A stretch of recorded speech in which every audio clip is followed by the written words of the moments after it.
Mesdames, Messieurs, bonsoir. Ravi de vous retrouver pour cette nouvelle édition de votre journal. On commence par les titres.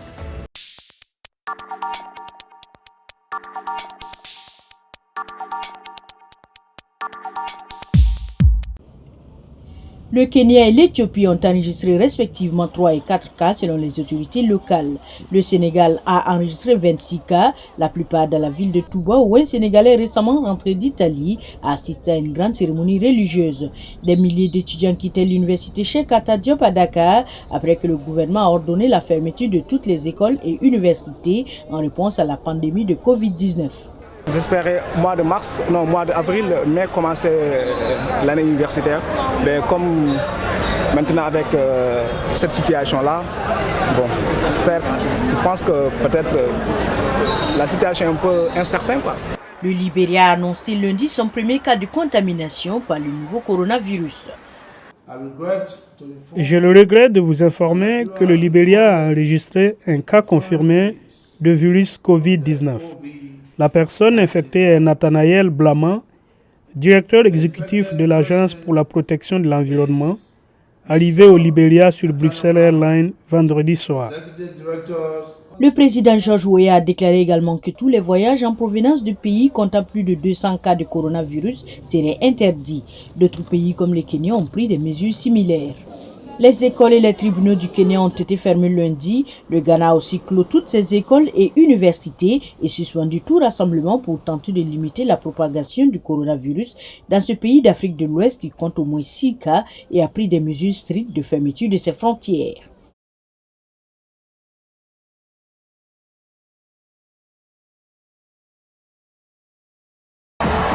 Par un après-midi ensoleillé de mars, Bernie Sanders a profité du soutien apparent de milliers de supporters réunis au Grand Park de Chicago.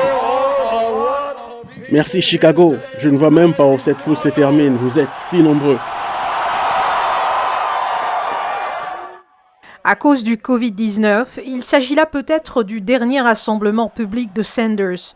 Une série de pertes aux primaires a meurtri sa campagne, mais n'a pas sapé l'enthousiasme de la foule. Je me sens très bien avec le taux de participation ici aujourd'hui. Mais la participation aux urnes a favorisé Biden récemment. Déjà, l'ancien vice-président tente de rallier les partisans de son adversaire.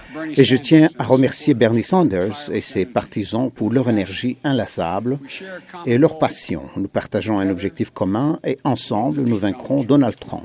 Les sondages montrent que Sanders est le grand favori des électeurs âgés de 18 à 29 ans. Mais les jeunes ont tendance à ne pas se présenter en grand nombre dans les bureaux de vote. Je pense que l'apathie a beaucoup à voir avec le vote. Beaucoup de jeunes pensent que rien ne fera une différence. En 2018, les gens ont été surpris. Je pense qu'un jeune sur 5 à l'échelle nationale a voté, ce qui était sans précédent. Mais jusqu'à présent, le camp de Sanders a été assez déçu par le taux de participation des jeunes. Les sondages montrent Sanders derrière Biden dans les 4 États qui votent mardi. Sa campagne a désespérément besoin d'une victoire surprise ou deux pour être considérée comme viable à l'avenir. Arrêtés à près de 2 mètres l'un de l'autre dans un studio sans public, les candidats démocrates ont été interrogés par les journalistes sans aucune audience, en vertu des recommandations des autorités sanitaires américaines qui déconseillent les rassemblements de plus de 50 personnes. Alors que plusieurs entreprises et de nombreux lieux de divertissement fermaient leurs portes, les Américains attendaient dans de longues files pour acheter des produits de première nécessité. Bernie Sanders n'a pas manqué de rappeler l'importance d'une refonte des soins de santé aux États-Unis. Cela n'est pas un système prêt à fournir des soins de santé à tout le monde. Joe Biden a appelé à faire davantage de tests alors même que de nombreux officiels se plaignent d'une pénurie de tests du nouveau coronavirus. Nous devons rapidement dépister le plus de personnes possible. Ensuite, je veillerai à ce que chaque État dispose d'au moins 10 endroits où des tests flash peuvent être faits sans sortir de son véhicule. Nous venons d'adopter une loi stipulant que vous n'avez pas à payer pour tout cela. C'est aussi simple. Ce n'est pas vrai. La réalité est que cette loi a d'énormes lacunes. Biden a promis de nommer une femme colistière. La question a également été posée à Sanders. Sûrement, je pense le faire. Sur fond de crise sanitaire, les primaires démocrates se poursuivent. Les électeurs de l'Arizona, de la Floride, de l'Illinois et de l'Ohio vont se rendre aux urnes mardi. Sadi Kenossi se prélaxe dans une gloire rare. La jeune Botswanaise de 23 ans est devenue la première boxeuse à représenter son pays aux Jeux Olympiques.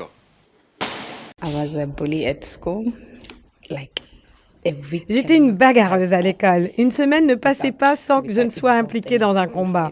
Mon premier entraîneur m'a contacté parce qu'il m'a vu dans la salle du personnel de l'école puni pour avoir battu d'autres enfants.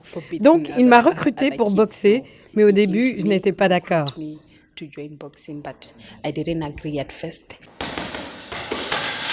Finalement, Kenossi a accepté et est rapidement devenue une boxeuse impressionnante. Elle a remporté la médaille d'or aux Jeux africains de la jeunesse en 2014. Mais en tant que championne d'Afrique junior, dans un sport dominé par les hommes, elle fait face à des défis. Au Botswana, nous avons peu de femmes dans la boxe. C'est difficile de s'entraîner. Nous devons les stimuler et s'il y en a moins, c'est un défi. L'entraîneur de Kenossi en équipe nationale, Leshedzani Master Lusa, affirme que ses gains dans le sport inspirent d'autres jeunes femmes. Cela a été difficile, mais maintenant je crois qu'elle a plaidé en faveur de la boxe. Toutes les jeunes ont vu cela, elles ont vu ses réalisations et les réalisations d'autres femmes qui font de la boxe. Kinese Katizenge, défenseur de l'augmentation du nombre de femmes dans le sport, le reconnaît. Kenossi est une pionnière. C'est une réussite qui nous aide à défendre les intérêts des femmes dans le sport. C'est une réussite qui nous permet de briser facilement les barrières et d'entamer des conversations, poursuivre des conversations sur l'importance de la participation des femmes et des filles au sport. Les autorités espèrent que l'exploit de Kenossi incitera d'autres filles à participer au sport de contact comme la boxe et le rugby. Et c'est la fin de ce journal réalisé dans des conditions techniques un peu particulières. Merci à toute l'équipe qui l'a préparé et à vous d'avoir suivi. Coronavirus oblige, nous reviendrons dans nos prochaines éditions. Bonsoir.